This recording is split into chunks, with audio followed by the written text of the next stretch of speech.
Dossier sur dossier, la famille makambo sur makambo toye lisusu lelo kande toyaka. Boyebi mama Inès nom officiel na yaka toujours soki ya koloba eza, soki ya koloba eza te na koyate. Mbutu wa makasi bande konanga awa toye komona kande toyebi biso nyonso. À partir de 2027, Belle-Vie Kandi, poutine de l'écriture, maman na bango, maman bikoma koma, maman bikomia kioma. À cause de la bongo na tournée. Akobanda bongo na France, après France nde akokota sikoyo na tournée anglaise. Baloba bongo, toza na tournée française, na tournée anglaise. La famille Badat et Zoya. Et du coup, toye kolala kolamukaka bongo tango tomona ki déjà producteur ya Belle-Vie Kandi, poutine de l'écriture, tango ayaki na ba affiche. Et du coup, toye komona de l'autre côté pe si la bisalu aye koya na ba affiche na ye pona koya koloba keno na décembre awa yepe akozala na spectacle. La famille to sala analyse kande na yebsaka bino eza na ba vérité oyo toza censé pe tozalaka censé ya koya koloba. Soki makambo to mona ezokende bien te to koya koloba. C'est comme ça. Il faut un mosusu to koma na niveau ya kobanda ko kokoma na ba réalité, parce que la plupart des gens, j'ai comme l'impression que to sala makambo parce que na lingi na sala, mais kilelo o eza lisusu makambo na sala parce que na lingi na sala te. Il faut to sala makambo o to yebi ke to yeba le pourquoi to sala ngo. Belle-Vie Kandi dès le départ aza mutu moko o yazalaka ya ba spectacle te to lobango réalité. Azalaka mutu moko azalaka mingi focalisé nanu na ba film na ye eleka na ye na chaîne. Kande to yebi biso nyonso, Belle-Vie par sa façon de travailler makasi aza nango, esprit o yaza nango ya ko travailler dire et yaki ko sala que producteur ayaki koya na côté ya Belle-Vie. Déjà tango producteur ayaki koya tomona ki biso nyonso, Belle-Vie azalaki na annonce depuis kala, mais ayebaki ke si la za na spectacle na France, Belle-Vie agardaki annonce na ye. Après spectacle ya sila, toye kolala 2 jours mobimba, c'est ainsi que Belle-Vie Kandi ayaki kosala annonce. Justement pona koya koloba keno, nazo welela na mutu te, na osala makambu nanga selon makambu nanga. Toye kolala kolamukaka boye, toya komona mbala moko si la bisalu batuna et toye komona plutôt Belle-Vie annonce ya spectacle na ye ya 2026. Et puis mutunani producteur na ye muto yaki ko annoncer Belle-Vie pe annoncer ki na ye na ba page na ye. En tout cas, et ça là qui mbutu makasi famille libota promotion ka le même jour to sala ba promotion. Tango toye ko silisa ba promotion la famille Diku toye komona pesi la bisalu ye wana aye lisusu kopesa date mosusu oyo ayaki kosala ya quelques jours awa na Kisasa. Toye kovanda, toye komona lisusu producteur aye kopesa date mosusu ba affiche salemi et diku toye komona si la pe pas même une semaine yepe aye koya na date na ye na décembre. La famille eloko nga na olinga koloba ezakeli si la bisalu, la plupart des gens toyebi ke oza pomba scène, oyebi ko jouer, ojuaka. Mais eloko na osenga na yo kende na makambo malembe. Belle-Vie na yo bo sala compétition te. Ba spectacle bo sala eza pona misala na bino moko. Eza pona misala na bino moko. Parce que toyebi ke tango osala bongo, olingi pona mokili eloba keno Belle-Vie muto bande kolanda yo. Yango zo sala bongo. Mais yo moko mona ki ya France o sala ki, il faut tozala ba réaliste. C'est vrai ba abakouk baza a o balandaka biso, mais na mitema na bango parce que y a des abakouk o ba benganga, baloba nanga mama Inès, en tout cas to sepela kité na spectacle si là. C'est vrai. Spectacle na yo o sala ki na poto et pesa ki le meilleur te. Pourquoi? Parce que équipe na yo etikala kozala te. Oyo tokoya koloba awa ya Kisasa elekaki bien. Pourquoi? Parce que équipe mobimbe ezalaki oyo pe lisusu olingi okende osala na Londres moto kozala ezaka Michou nayebi te mimika bongo est-ce que visa na ye à Londres eza po Michou toyebi déjà ke aza na mibali na ye bakosalela ye passeport bakosalela ye visa aza na ye na mibali na ye eza bien bosala baspectacle quand nde tomona Jérémy Chabani asali spectacle bato na ye équipe na ye mobimba ekei Jérémy Chabani asala biloko ya malonga parce que ya sila na ndenge tokomi komona réalité la vérité est que okomi koforce na yo makambo okomi na yo kowelelisa makambo pour que mokili elobaki non ye wala belle vie akomi kolanda sila mais en réalité oyebi na yo ke makambo ebele ozo forcer na yo ekomi forcing oyebi yango très bien oyebi yango très bien ta producteur azo produire yo solo na producteur tokende na biloko malembe topesa badate nazala na temps ko se préparer na préparer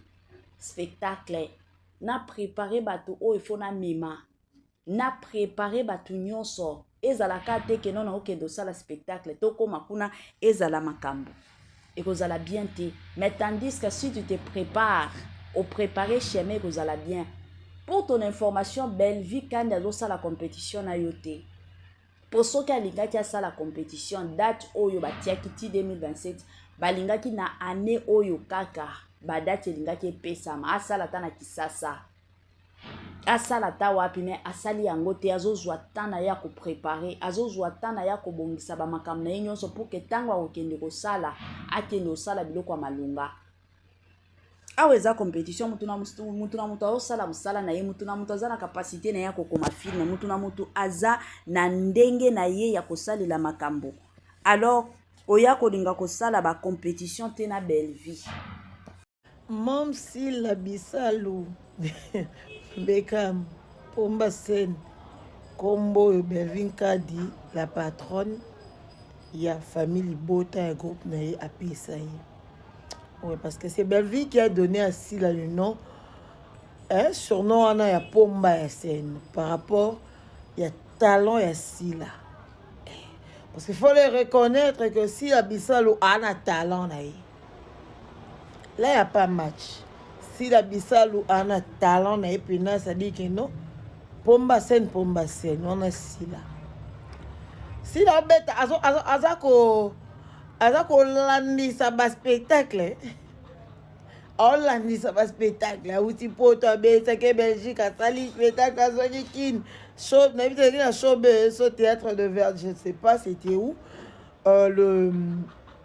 Le spectacle que Sila vient de donner, on va tenir wana.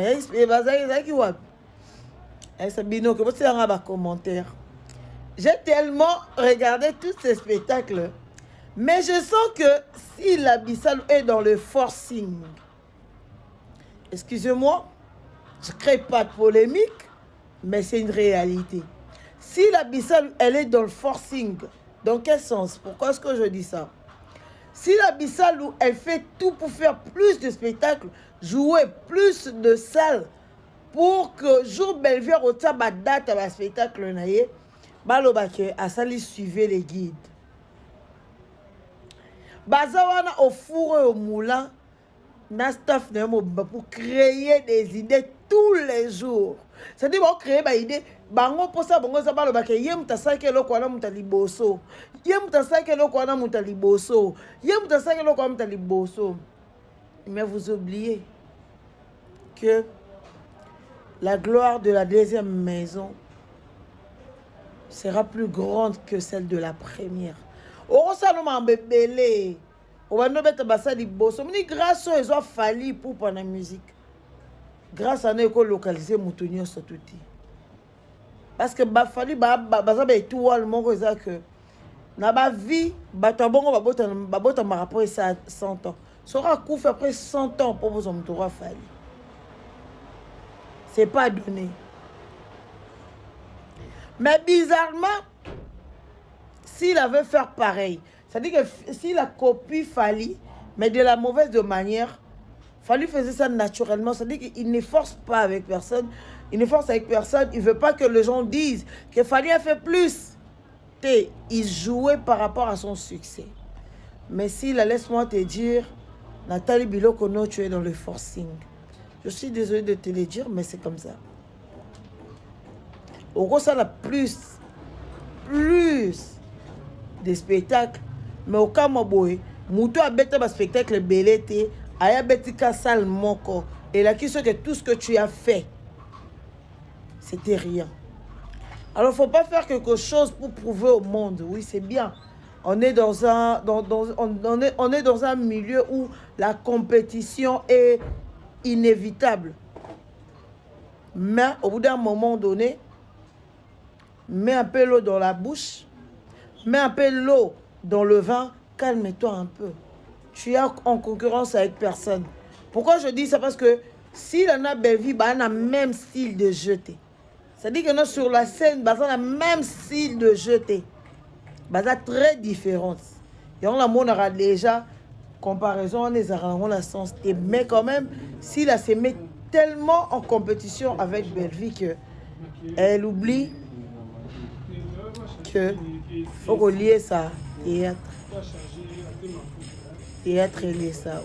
Faut qu'on lie théâtre lié ça, mais théâtre comment dirais-je? Yo lié na théâtre mais théâtre au lieu ça théâtre, ça dit au lieu ça théâtre. Théâtre lié ça. Merci beaucoup. Je pense que j'étais pas trop piquante sur mes propos, mais c'était mes vérités. Même si la Bissalou Beckham Pomba Sen Combo Belvin Kadi la patronne, il y a famille Bota un groupe naïe à Pessaï. Oui, parce que c'est Belvin qui a donné à Sila le nom. Surnom on a Pomba et Sen par rapport il y a talent et Sila. Parce qu'il faut les reconnaître que si la Bissalou a un talent naïe.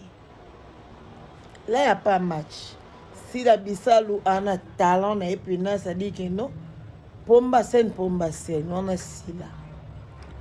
Si la bête, azako landi ça va spectacle. On landi ça va spectacle. Outi poto bête que Belgique a sali spectacle à Zonikin. Show, n'habite rien show ce théâtre de Verdi, je ne sais pas c'était où. Le spectacle que Sila vient de donner,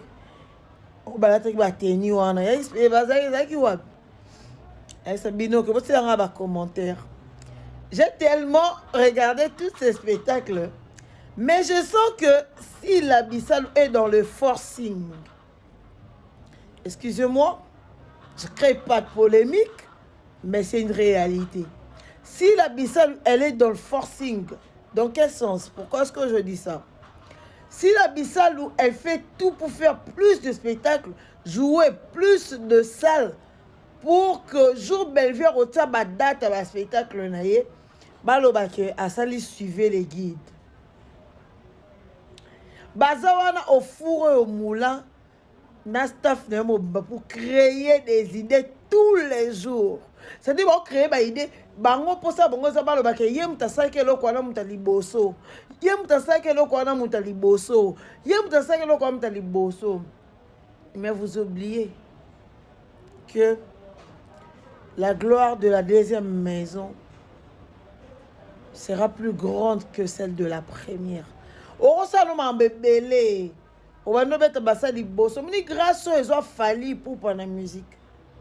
Grâce à nous, localiser Moutonio Sotouti.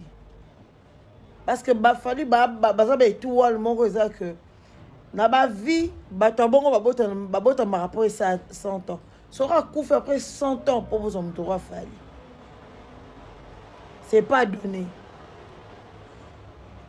Mais bizarrement, s'il avait faire pareil, c'est-à-dire que s'il a copié Fally, mais de la mauvaise manière, Fally faisait ça naturellement. C'est-à-dire qu'il ne force pas avec personne. Il ne force avec personne. Il ne veut pas que les gens disent que Fally a fait plus. Il jouait par rapport à son succès. Mais s'il a, laisse-moi te dire, Nathalie Biloko, non, tu es dans le forcing. Je suis désolée de te le dire, mais c'est comme ça. Au gros, ça a plus de spectacles. Mais au cas où Moutou a bêté un spectacle belé, aya betika sal moko. Et là, qui sait que tout ce que tu as fait, c'était rien. Alors, il ne faut pas faire quelque chose pour prouver au monde. Oui, c'est bien. On est dans un milieu où... Quand nde bouti kolanda ndeko na biso ya mwasi ya uti koloba la famille biloko ko forcer ekendaka nango liboso te ezalaka échec total ezalaka penza échec total malamu nga nalobaka toujours malamu osala eloko ata soki osala yango une fois etikala histoire na vie ya bato soki bavandi balobi ke tala kutu événement moko esalama. C'est vraiment important que ouelelisa makambo oforçaka biloko mais na côté nyonso eza échec. Tala makambo kende osala na France, tala penza makambo kende osala na France quand même oyo ya kin ezalaki kitoko. Pourquoi? Parce que bato nyonso bazalaki sala makambo selon temps na yo, selon ngonga na yo. Kosala makambo te ke non parce que producteur a Bellevie alobi boy omonaka Bellevie akipaka ba makambo salaka akipaka na ete awelelisaka pete awelelisaka pete yango omonaki ata o ba remise ya ba trophée e mataki ekitaki biso tosala exceptionnel koleka mais na suka okoya ko comprendre que eza na bana ebele ya yo o bazwa ba trophée na ba bakuku bango moko basepela te. Pourquoi? Parce que olingi makambo kolanda, olingi makambo ba forcing, salaka des choses qui sont naturelles. Ozo wele la parce que avec Bellevie, oko zela kate ke non na zela ye na wele ça peut-être que ye pa kolandanga